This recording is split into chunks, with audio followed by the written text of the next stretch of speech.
Thanks for watching Policy and Prejudice. My name is Chris Stevenson. I have some special guests on today. As a matter of fact, we're continuing in the dialogue regarding the Erie County Holding Centers. This is part 3 of that discussion. I have with me Ms. Karima Amin and Ms. Amina Johnson as well. Karima is the founder of Prisoners Are People Too. That's right. Okay. And what is the acronym for that? Because I don't. You got on me, but you bit my Sorry about that. No, I didn't. I just wanted you to come on board. I got to take a drink now. PRP2. PRP2. The letter P, the letter R, the letter P, and the number 2. PRP2. Right. And what year did you find that organization? 2005. And I really want to thank you personally for finding it, because we need a watchdog. We need a group that like yours that keeps up with the prisoners' rights, because that's something that a lot of people don't think about. Now, well, I kind of fell into it almost by accident. I was not thinking about prisoners. Excuse me, I was not thinking about prisons. I was doing what I do. You know, I taught in Buffalo for 25 years, and in 1994 I quit to be a full-time professional storyteller, which everybody thought that was crazy. You know, it was like, you got 3 young children, you have a safe, steady, secure job, you know you're going to get a check every 2 weeks, and now you're going to quit that to be a storyteller. What is that about? But that's a story in itself. It is. Now, what school were you teaching in? I started out at Lafayette High School. Okay. My last school was Build Academy, and in between I spent 8 years at Martin Luther King Jr., a couple of years at Lincoln, School 44 at the time, a couple of years at the School for Performing Arts, a couple of years downtown with the Office for School Integration, and a couple of years with the Reading Department. Okay, yeah, all right. And Ms. Amina Johnson, you're a Push, Buffalo, and you're a columnist with the Buffalo Criteria. Yes. Okay, and now, of course, the reason you're here today, you at one time had a son that was in Erie County Holding Center as well. See, my thing, I've been tracking, I've been kind of like tracking the, you know, my concern is the deaths at the Holding Center. You know, very tragic event. And yeah, it's not uncommon that you have this across the country and even in New York State, but it's uncommon to have it at such close proximity to each other at such a rapid pace, okay? And I've counted like, 13 since like maybe around 2003 or so, 13 or 14 since 98. I think they started in the administration before Sheriff Howard's administration. That's right. But most of them come under Sheriff Howard. Absolutely. So with me, that's more than just coincidental, okay? I would say so too. Yeah. I'm wondering if it really is suicide. It's just so too common, like you said. You know. There is, yeah. It you know, my thing is suicide. Is it suicide or is it murder? Okay, that's if it's murder, we need to track down who's doing it. Absolutely. Okay, there has to have been a very closely tight-knit ring of corrections officers in there. And I don't even like to use the term corrections officers. They don't correct anybody. No, they don't. A lot of them are quite incorrect themselves. I always think who they are holding you in there are doing worse than who you're holding. Yeah, yeah. And as far as what you said with the suicides, as I said, I don't think it's suicides. No. How can someone, all of a sudden they're going to commit suicide? They have mental health issues maybe, but they don't commit suicide until they go to the holding center. It doesn't sound That's the thing. When people that's the tell-all. People who are not known, and especially in the case of one person, I can't remember what his name is, but they said that he had plans, business plans. He was close to the church. Yeah, he was going to make some Christian T-shirts. That was December 2011. Lester Foster. Lester Foster. And the Buffalo News even ran an article where people in jail management were also saying they were surprised by it because he'd been there before. Right. They knew who he was. At one point, he had been a trustee. This wasn't a new place for him. It wasn't like it was a scary place or a problem place for him, but he had been there before, and they claimed to have been quite surprised, too, that he did it. Yeah. And all the family members I spoke to and many of his friends that I spoke to, they all said the same thing. Yeah. It must have been something else. Couldn't have been. They said he was expecting a settlement or something like that. From his job, From his job, yeah. So, and he was a construction worker or something? Said he'd been injured on the job, expecting a settlement. He was going to be baptized on Christmas Day. Yeah. He had plans. His mother came to the Erie County Prisoners' Rights Coalition, which more or less operates as an arm of prisoners, our people too. Right. And every Wednesday we're on the corner of the Erie County Holding Center, which is Delaware and Church, and we have a vigil there, we demonstrate there, we rally there, and make sure that people in the community have correct information about what's going on behind the walls. And even though his mother, Shauna Foster, is not well, lives in, does not even live in the USA, she made the effort to stand with us in very cold weather on 2 occasions, and she also came to Buffalo when we had a forum back in February at the Meriwether Library. She came and she spoke. Unfortunately, the sheriff was not there because I wish he could have heard her speak. Sure.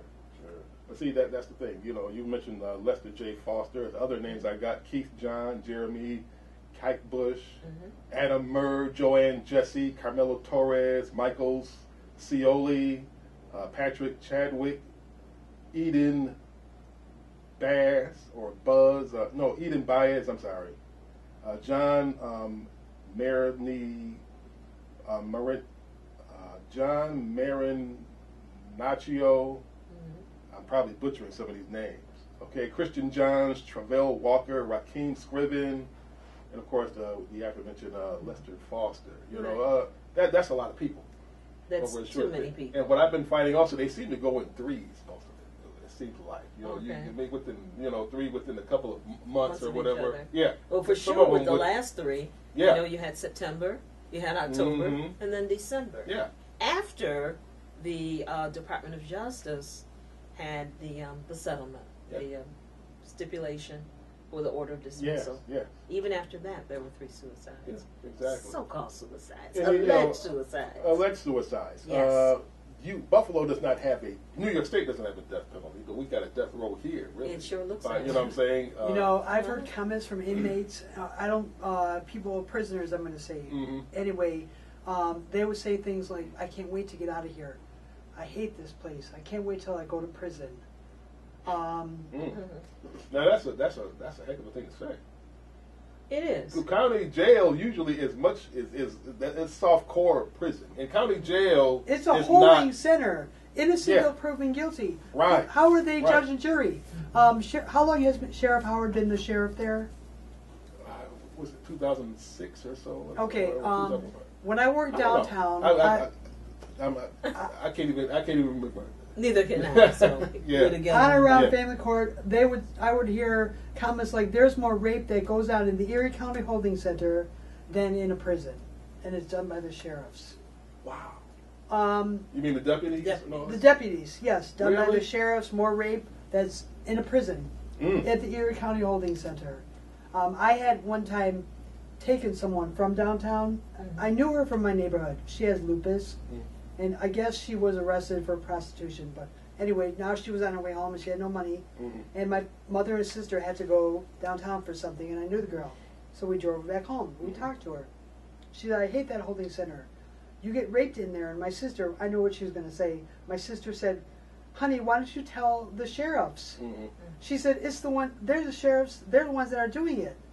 And I knew that was going to be her answer to this. You know, so it's no secret. A woman a couple of years ago won a $500,000 lawsuit for a rape that occurred there because I guess she saved the semen. Yeah. So he got caught. And I myself, as a visitor, went there, and as I said earlier, that alone is the policies. They make their own policies because they change. Sure. When the state was investigating people that come to visit.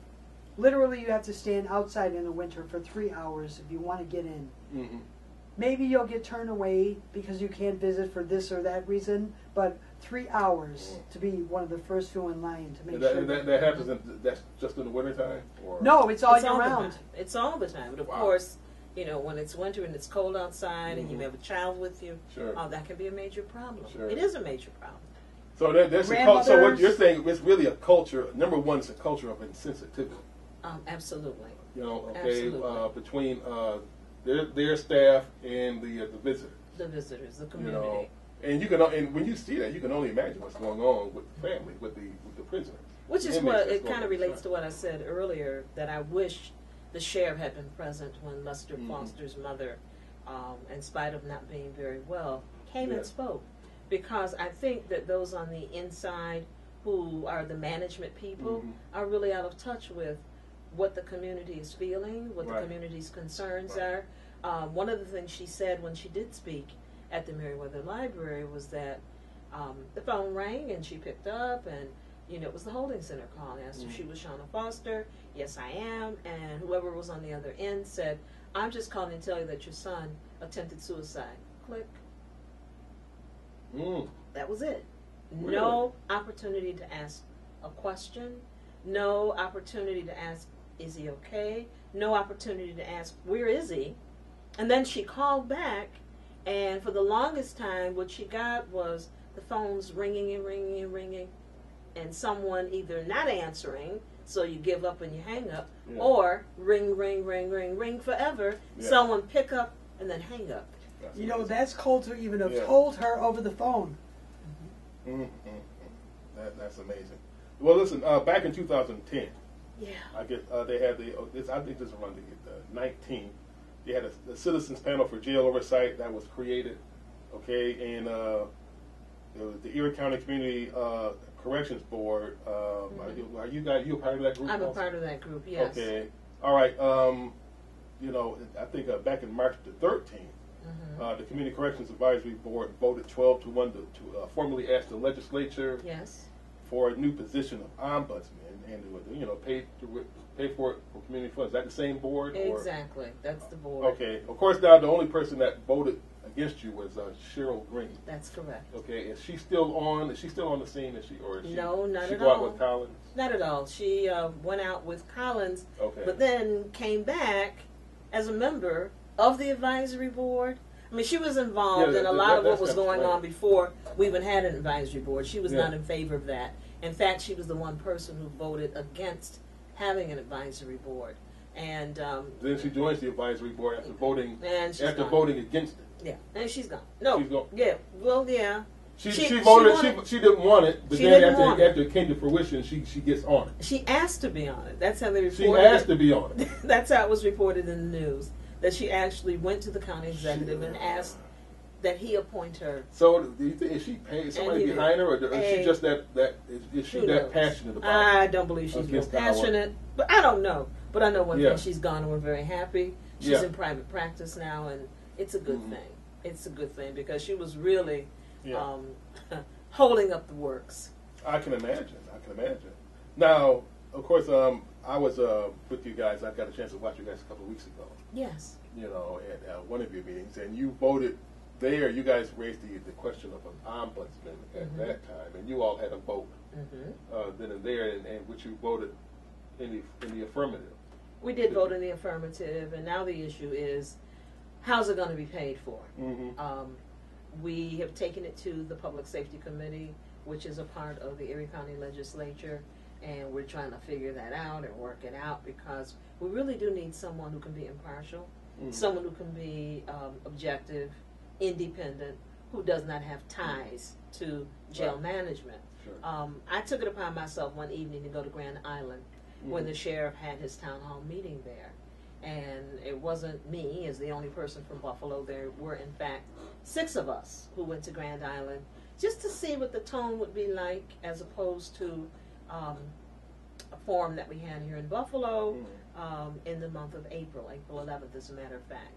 And I also wanted to know what issues were of concern for people in Grand Island. And it was drugs, DWIs, and noise. That was the main focus. But one of our Buffalo people brought up what we had talked about, that is the idea of having an ombudsman who would be impartial and who would deal with grievances and complaints coming from the inmates and their families. And Sheriff Howard said there's no need for an ombudsman because inmates and their families already have other avenues of recourse. If there's a grievance, if there's a complaint, he said, and I quote, well, hold on. Yeah. They can go to the teachers. What teachers? They can go to counselors. What counselors? They can go to public defenders. Can you imagine some public defender taking on a jail grievance? He went on to say that they could go to their county legislators if they have a problem with something that's going on at the Erie County Holding Center. And he further said that if a county legislator is not working as an ombudsman, then they're not doing their job. I didn't know that it was the part of the job description of our county legislators to deal with jail management issues, especially grievances.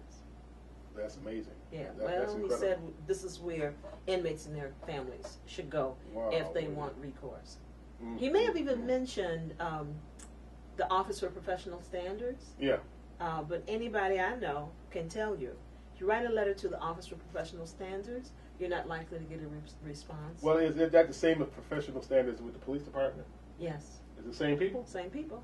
Well, that explains a lot of it right there. You're not going to get an answer. Yeah. You call, you don't get a call back. I mean, people know what's going on in terms of who might help them, who's not going to help them, who is really interested and concerned about what's happening in the community. For a lot of people, as these alleged suicides happen, it's just another number, it's another number, it's another number. Mm-hmm. Well, one more is too many.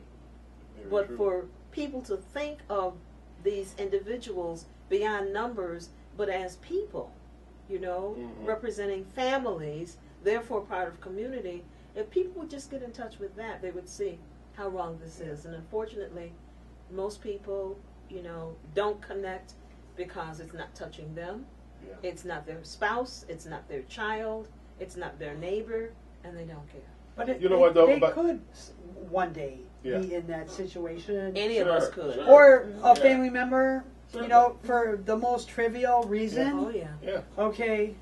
Oh, for the most trivial reason. And that's a shame to have to undergo this treatment. A woman who was with us protesting at the holding center with the Erie County Prisoners' Rights Coalition had come there from somewhere in the country. She had horses or whatever, a nice ranch. Mm-hmm. And she ended up in there because she paid all but one parking ticket. Mm-hmm. And she came to us and she was protesting because they did not give her cancer medicine. Okay. She was a breast cancer survivor. Mm-hmm. So then what they're going to say, if she died, that she committed suicide too? Because she didn't give her cancer medicine? I've come to wonder, are these people getting their medicine? Right. Well, there was a woman from Batavia, I think, that attempted suicide. I'm trying to get her name. Martha Mitchell. So I'm like, well, we got to come up from Batavia. Okay. Wanting to kill, but who are they? They're apart from Buffalo, but Batavia is a half hour away, whatever. Exactly.